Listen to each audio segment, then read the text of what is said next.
다 같이 사도신경으로 우리의 신앙을 함께 고백하시겠습니다.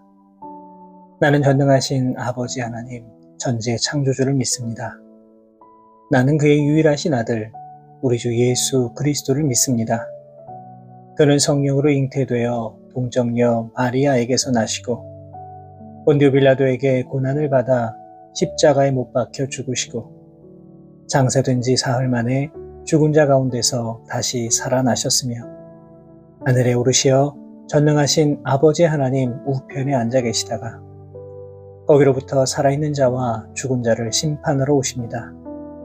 나는 성령을 믿으며 거룩한 공교회와 성도의 교제와 죄를 용서받는 것과 몸의 부활과 영생을 믿습니다. 아멘. 다같이 찬송가 284장 오랫동안 모든 죄 가운데 빠져 함께 찬송하시겠습니다.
세상 근심 구름 간 곳 없어지니 하나님의 빛이 영화롭도다. 주의 그 사랑 한량없도다. 찬송할지어다 예수의 복로. 주의 그 사랑 한량없도다. 찬송할지어다 예수의 복로.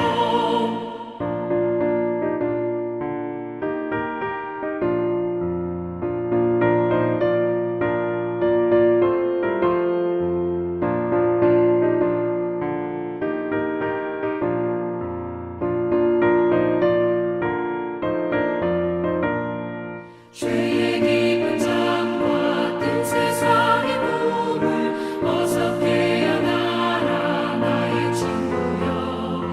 은혜 받은 날과 구원 얻을 때가 지금 온 세상에 선포되었네. 주의 그 사랑 한량없도다. 찬송할지어다 예수의 복로. 주의 그 사랑 한량없도다. 찬송할지어다 예수의 복로.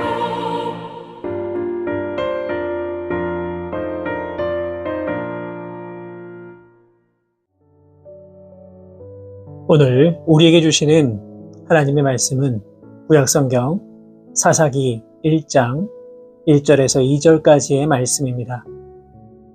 사사기 1장 1절에서 2절까지의 말씀을 제가 받들어 봉독하겠습니다. 여호수아가 죽은 후에 이스라엘 자손이 여호와께 여쭈어 이르되 우리 가운데 누가 먼저 올라가서 가나안 족속과 싸우리이까? 여호와께서 이르시되 유다가 올라갈지니라.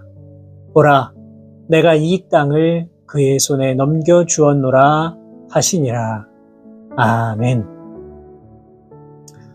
어떠한 나라든지 혹은 집단이든지 단체이든지 이 지도자의 역할은 대단히 중요합니다. 어떤 지도자를 만나느냐에 따라서 나라 혹은 이 집단의 흥망성쇠가 좌우됩니다. 모세에 이어서 이스라엘 민족을 이끌었던 여호수아가 110세의 나이로 죽자 이스라엘은 중대한 변화의 국면을 맞이하게 됩니다. 이제 본격적인 사사의 시대를 맞이하게 된 것입니다. 이 사사 시대를 한마디로 규정한다면 자기 소견에 옳은 대로 행하던 시대다, 이렇게 정의할 수 있습니다. 그만큼 나라가 매우 혼탁하였습니다. 사회적 질서와 정의가 바로잡히지 못한 그런 혼란스러운 시대였습니다.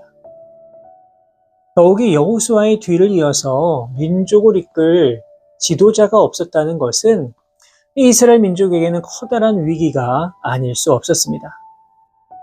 그렇다면 이러한 위기 속에서 이스라엘 백성들은 지금 어떻게 행동하고 있습니까? 가장 먼저는 계속해서 이 자신들의 사명을 완수하기 위하여서 노력하고 도전하고 있습니다.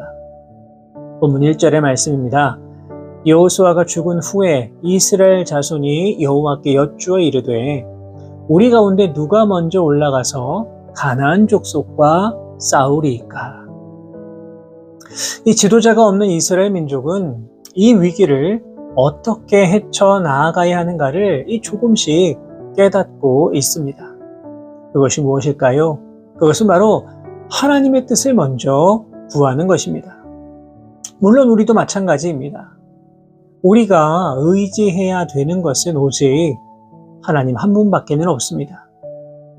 사람을 의지하는 것 한계가 있습니다. 세상을 의지하는 것 역시나 한계가 있습니다. 우리에게 위기가 다가왔을 때에 어떤 길로 가야 할지 막막할 때에 우리가 해야 될 것이 무엇입니까? 겸손하게 하나님 앞에 서는 것입니다. 하나님의 뜻을 간구해야만 합니다. 하나님이 이끄시는 대로 갈 수 있도록 순종의 마음을 가지고 나아가야만 합니다. 그렇다면 오늘 본문을 통해서 우리가 마음에 새겨야 되는 것은 무엇일까요? 첫째, 우리는 우리의 사명을 잊어버려서는 안 됩니다. 여호수아는 죽고 없지만 아직 정복해야 되는 가나안 땅이 남아 있었습니다. 이들은 땅을 모두 다 분배받았지만 아직 그 땅에 머물고 있는 이 가나안 백성들을 완전히 몰아내지는 못했습니다. 앞서서 전쟁을 진두지휘할 수 있는 사령관은 없지만 그래도 하나님이 주신 명령은 끝까지 완수해야만 하는 그런 상황입니다. 여러분, 사실 전쟁을 함에 있어서 전략과 전술로 군대를 이끌 수 있는 대장이 없다면, 지도자가 없다면 이 전쟁의 승리는 사실 장담할 수가 없습니다. 하지만 오늘 본문을 보시면 이스라엘 민족은 이러한 상황 속에서도 전혀 군기가 위축되지 않고 있음을 보게 됩니다. 당당하고 씩씩하게 누가 먼저 가서 싸우면 되겠습니까? 라고 하나님께 묻고 있습니다. 다시 말해서 이스라엘 민족은 사사시대를 맞이하여서 이 위기를 다시금 새로운 도전의 기회로 삼고 계속해서 전진하고 있다는 겁니다. 이처럼 우리도 우리에게 맡겨주신 사명이 있다면 어떤 고난과 어려움이 있더라도 끝까지 사명을 완수해 나아가기 위하여서 노력해야만 합니다. 나의 상황이 바뀌었다고 나의 사명을 버려서는 안 됩니다. 나의 여건이 지금 어렵다고 해서 나의 사명을 포기해서도 안 됩니다. 나의 경제적 상황이 너무나 힘들어졌다고 내 사명을 놓쳐서도 안 됩니다. 그것이 나에게 주신 사명이라면, 그것이 우리 교회에 주신 사명이라면 우리는 끝까지 최선을 다하여서 그 사명을 완수해 나아가기 위해 노력할 때에 정말로 하나님이 기뻐하시는 삶을 살아갈 수 있는 것입니다. 왜냐하면 그것이 정말로 하나님께서 원하시고 기뻐하시는 일이라면 어떠한 상황 속에서라도 그것을 이룰 수 있도록 하나님께서 도와주시고 인도해 주실 것이기 때문입니다. 두 번째로 우리는 하나님을 의지해야만 합니다. 가나안 땅을 정복하는 사명은 바로 하나님이 주신 사명입니다. 그렇기 때문에 이스라엘 민족은 하나님을 의지하며 나아갔습니다. 아무리 결과가 좋다고 하더라도 그것이 하나님의 뜻이 아니라면 그것은 실패일 수밖에 없습니다. 우리의 사명은 나의 만족을 위한 것이 아니라 나의 욕심을 채우기 위한 것이 아니라 온전히 하나님의 뜻을 이루기 위한 것이 되어야만 합니다. 그렇기 때문에 이스라엘 백성도 지금 하나님을 온전히 의지하고 있는 겁니다. 우리도 마찬가지입니다. 우리가 무엇을 하든지 어떠한 일을 하든지 중요한 것은 바로 그 안에서 하나님의 뜻을 구하고 그 뜻을 이루기 위해서 우리가 세상을 의지하는 것이 아니라 사람들을 의지하는 것이 아니라 온전히 하나님을 의지하고 하나님께서 인도하시는 그 길로 나아가야 하는 것입니다. 우리에게는 풀어야 할 인생의 숙제가 참 많이 있습니다. 어쩌면 이러한 것들을 나의 지식과 방법과 법칙으로 풀 수 있을 것이다 생각할 수 있습니다. 그러나 연약한 인간이 할 수 있는 것에는 다 한계가 있습니다. 우리의 지식과 지혜로는 정말 해결할 수도 없는 문제가 너무나 많이 있습니다. 그렇기 때문에 힘들고 어려운 인생의 숙제를 풀기 위해서는 어떻게 해야 합니까? 인생의 갈림길에서 어디로 갈지 모를 때 우리는 어떻게 해야 합니까? 바로 하나님을 의지해야만 합니다. 하나님의 뜻을 간구해야 합니다. 그렇게 하나님의 도우심과 성령님의 인도하심을 받아야 우리는 온전한 길로 나아갈 수 있는 것입니다. 우리가 잘 아는 다윗 왕은 왕의 자리에 있으면서도 늘 하나님의 뜻을 간구했습니다. 중요한 결정을 할 때마다 먼저 하나님을 의지하고 하나님께서 인도하시는 길로 가기 위해 노력하였습니다. 그렇기 때문에 하나님은 다윗을 향하여 다윗은 내 마음에 합한 사람이다 이렇게 말씀하셨던 것입니다. 사랑하는 여러분, 우리는 인생 가운데 얼마나 하나님을 의지하며 살아가고 있습니까? 매일 무엇인가를 결정하고 무엇인가를 고민하고 무엇인가를 풀어내야 할 때마다 무엇을 의지하고 있습니까? 이 시간 하나님을 의지하지 아니하고 그저 나의 지혜와 능력과 힘으로 해결하기 위해 노력한다면 그것은 아무리 결과가 좋아도 하나님 앞에서는 무의미한 일이 되고 만다는 사실을 기억하시기 바랍니다.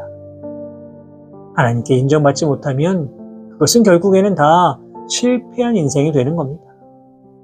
매 순간 하나님의 뜻과 도움을 의지하며 나아가심으로 말미암아 하나님이 인도하시는 그 길로 나아가실 수 있는 우리 모든 성도 여러분 되시기를 주님의 이름으로 부탁드립니다. 세 번째로 순종함으로 나아가야만 합니다. 이스라엘 백성들의 질문에 하나님께서는 유다 지파가 먼저 올라가라 명령하십니다. 그리고 유다 지파는 이 명령에 순종합니다. 어쩌면 두려울 수 있습니다. 당연히 걱정이 될 수도 있습니다. 하지만 그것이 하나님의 명령이었기 때문에 하나님의 말씀이었기 때문에 이들은 순종하며 나아가는 모습을 보여주고 있습니다. 그러자 어떻게 되었을까요? 이들이 하나님 말씀에 순종했을 때 이들은 놀라운 승리의 역사를 경험하며 나아갈 수 있었습니다. 오늘 우리는 이스라엘 민족이 사사시대를 이제 맞이하면서 자신들에게 다가온 위기를 어떻게 극복해 나아가는가라고 하는 것을 함께 생각해 보았습니다. 분명한 것은 우리의 삶에도 이러한 위기는 반드시 다가올 수 있습니다. 하지만 이러한 위기 가운데에서도 우리가 감당해야 되는 사명은 또한 반드시 있습니다. 하나님께서 우리에게 원하시는 사명이 있다는 것입니다. 그러니까 우리는 그 사명을 감당해야만 하는 존재입니다. 이제 우리에게 주신 사명 기억하시고 오직 하나님만을 의지하며 사명 감당하며 나아가심으로 말미암아 정말 어렵고 힘든 상황이 우리에게 다가오더라도 끝까지 그 귀한 사명 완수해 나아가실 수 있는 저와 우리 모든 성도 여러분 되시기를 주님의 이름으로 축원합니다. 기도하겠습니다. 살아계신 하나님 아버지, 오늘도 우리에게 새로운 날을 허락하여 주시고 또 귀한 말씀으로 우리들의 사명을 다시금 돌아볼 수 있도록 인도하여 주심에 감사를 드립니다. 바라옵고 원하오니 언제나 주님 말씀만을 기억하고 주님 말씀만을 의지하며 살아갈 수 있는 참으로 복된 인생들 되게 하여 주옵소서. 주신 말씀을 통하여서 또 우리의 사명 돌아봅니다. 혹시라도 우리의 게으름과 나태함으로 하나님의 사명을 온전히 이루지 못하고 있는 것은 아닌지 이 시간 우리들의 삶의 모습을 돌아볼 수 있도록 인도하여 주시고 우리의 사명을 기억하고 또 마음에 새기며 하나님만을 의지하고 하나님 말씀에 순종하며 나아감으로 말미암아 주님의 뜻을 이 땅 가운데 이루며 우리의 사명을 기쁨으로 완수해 나아갈 수 있는 주의 거룩한 백성들 되게 하여 주옵소서. 오늘 하루도 우리와 동행하여 주실 것을 믿사오며 거룩하신 예수 그리스도의 이름으로 기도하옵나이다. 아멘.